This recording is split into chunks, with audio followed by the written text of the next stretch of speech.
From the Watergate Building in Washington, this is Hotline TV. Now here are Hotline editors Chuck Todd and John Mercurio. All right, we've got the year's best surprises today on Hotline TV. Hi, everybody. I'm John Mercurio. And I'm Chuck Todd. Welcome to Hotline TV. We're 2 days removed from the election, and it's time you got over the shock, John. But what are you shocked about the most? Give us the races that surprised you the most this year. Well, I mean, it started out pretty early in the night. We saw Ann Northup go down. That wasn't one I was expecting, and I think it told us that was going to be a pretty tough night. But that wasn't the race that surprised me the most. Jim Leach going down. Absolutely. Absolutely. You know, I was sitting Wow. there. I was sitting there with a producer for a network, and she said she announced that Jim Leach had gone down. I thought she was wrong. I said, you have to be wrong. Double check. Double check. Go back, because I was about to go on air.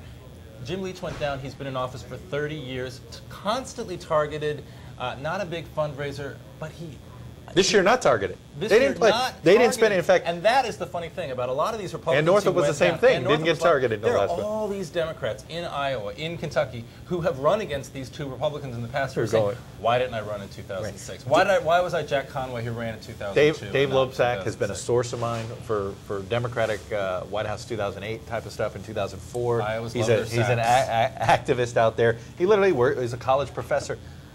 You know, wasn't the best campaigner. He's a college professor. We've all seen the college professors when they go on the campaign trail. This was a wave district. Absolutely. This was a wave race. And here's the irony. He's got a seat for life. This is a very liberal district. It only supported Leach because Leach usually voted the district. Right. Here's the other irony. Jonathan Martin pointed this out.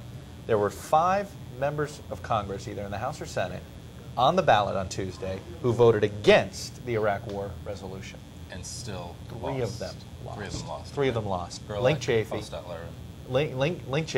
John Hostler, and Jim Leach. Oh, Jim Leach. Jim Leach, exactly. And it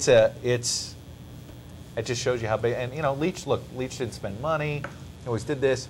A whole bunch of college voters turned. Eventually, Iowa City college kids aren't going to remember who the hell Jim Leach is, and all they'll see is that R next to his name, and that clearly is what happened. The other race that was a real shocker, I thought, going into the night, was Jim Ryan going down as well in Kansas too. Speaking of one-term wonders, Nancy Boyda.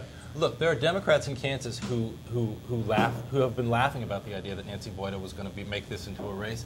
She had polling out several months ago that showed her within striking distance. I was told to dismiss it, that it was ridiculous, right. that she was absurd. Ryan beat her by 15 points last year. This is a district that voted by like 20 points for Bush in 2004. Right. Oh, that district, that race, when he went down, told me this was going to be a big night. I'll have one slight surprise. There was actually a former member of Congress, Republican, conservative, House impeachment manager, who got good news last night, or on Tuesday night. Bill McCollum.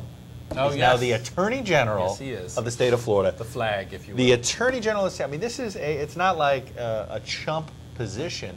This guy has moved his way up.